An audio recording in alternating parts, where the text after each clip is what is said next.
Shakir blog থেকে আপনাদেরকে স্বাগত জানাচ্ছি। আপনারা জানেন বর্তমান আজকে 20-25 দিন থেকে বাংলাদেশের 75 বছরের ইতিহাসে ভয়াবহ তাপমাত্রা চলছে। জনজীবন আজকে বিপর্যস্ত। আজকে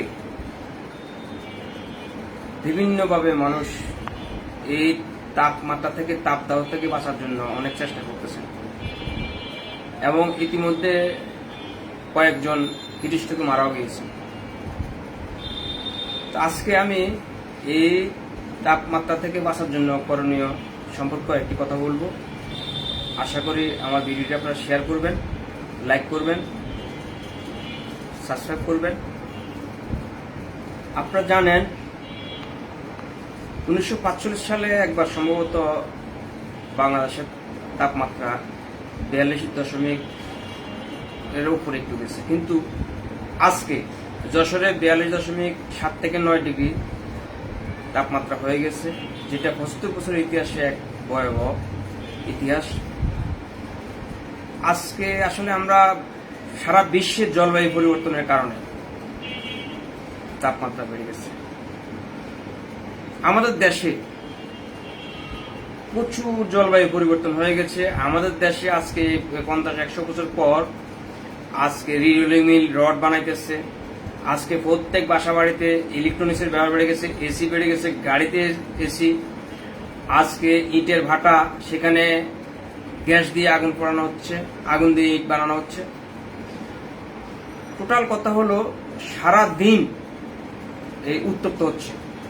আজকে বিদ্যুতের বিভিন্ন পাওয়ার প্ল্যান্ট আছে, এই প্ল্যান্টগুলো আপনার কয়লা দিয়ে বিদ্যুৎ উৎপাদন করার কারণে তাপমাত্রা এরকম হচ্ছে। তাছাড়া আমরা বিভিন্নভাবে আমরা জৈব বৈচিত্র্য, গাছ কেটে ফেলছি। আমরা গাছ কাটি কিন্তু গাছ আর লাগাই না। তো এই অবস্থা শুধু থাকলে মানুষ কিভাবে বাঁচবে জানি না। আজকে জীবজন্তু, বনের জীবজন্তু কষ্ট পাচ্ছে, পশু পাখি কষ্ট পাচ্ছে, পানির জন্য হাহাকার করছে।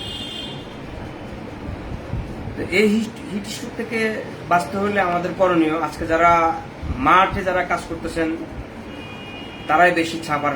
ইতিমধ্যে আমি কয়েকদিন আগে দেখছি একজন কৃষক মাঠে মারা গেছে। রিক্সা ড্রাইভাররা হঠাৎ করে স্ট্রোক করে মারা যাচ্ছে। আজকে একজন দেখলাম যে হকার, সেও রাস্তায় মারা যাচ্ছে। এভাবে মারা যেতেই থাকবে, কিন্তু আমাদের তো কিছু একটা করণীয় দরকার। এখন এই বর্তমান সরকার করতেছে, আরো করার দরকার। হিটস্ট্রোকের কয়েকটি লক্ষণ সম্পর্কে আমি জেনেছি। 1 নম্বর হলো অস্থিরতা লাগবে, শরীর প্রচুর ঘামিয়ে ঘাম বন্ধ হয়ে যাবে। তারপরে জ্বর, তাপমাত্রা জ্বর হচ্ছে 105 ডিগ্রি হয়ে যেতে পারে, গলা শুকিয়ে যেতে পারে, চোখ মুখ ঝাপসা হয়ে যেতে পারে, হঠাৎ ঝিকুনি দিয়ে ঘুরান দিয়ে পড়ে যেতে পারে।